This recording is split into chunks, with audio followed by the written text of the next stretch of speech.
Асыл әжем, ғасыр әжем, саған. Жаным, аялам менің. Маған құрт әкелдің ба? Қазақтың сүт тағамдарынан жасалатын құрт әкеліпті менің аялам. Аяла, мынау құрт. Қазақтың тағамы, дәстүрлі тағамы. Сүт өнімдерінен жасалады. Оны сүтті қайнатады. Сосын оны әдемілеп жаңағы қайнатқаннан кейін жаңағы домалақтап, оны мынадайғы құрт жасайды. Сосын мынау қазақтың ірімшігі, бұны да сүт өнімдерінен жасайды. Сүтті қайнатып, әбден қайнатып, сосын әбден сарғайғасын мынадайғы ірімшік жасайды. Қалай жасайды дейсің ба бауырсақты? Бауырсақты ұннан жасайды. Әдемілеп аштап, бауырсаққа май қосып, сүт қосып, қант қосып, мынау қазақтың бауырсағы. Осыны жасайды.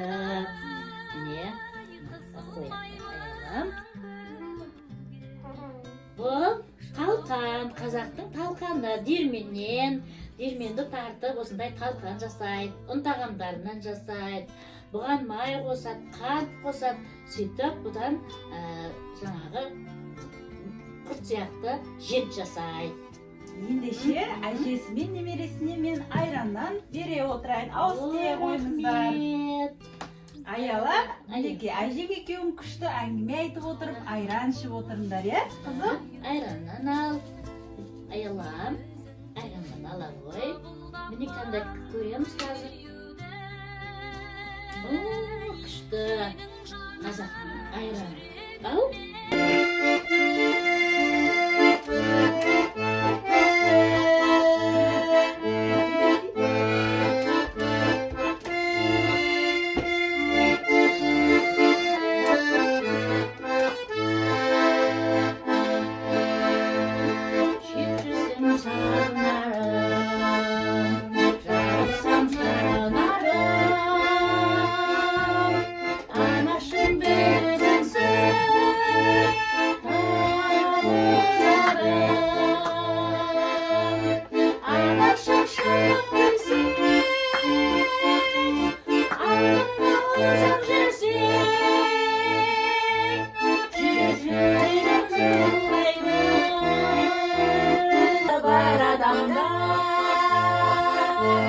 Ешқашан қартаймайды,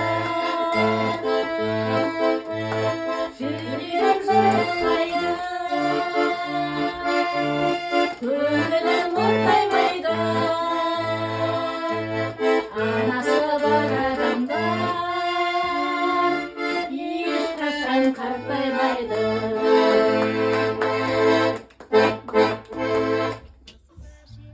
Қызым, қазақтың салт дәстүрін ұстанатын, ұлттық құндылықтарымызды дәріптейтін жақсы азаматша болып өсе бер.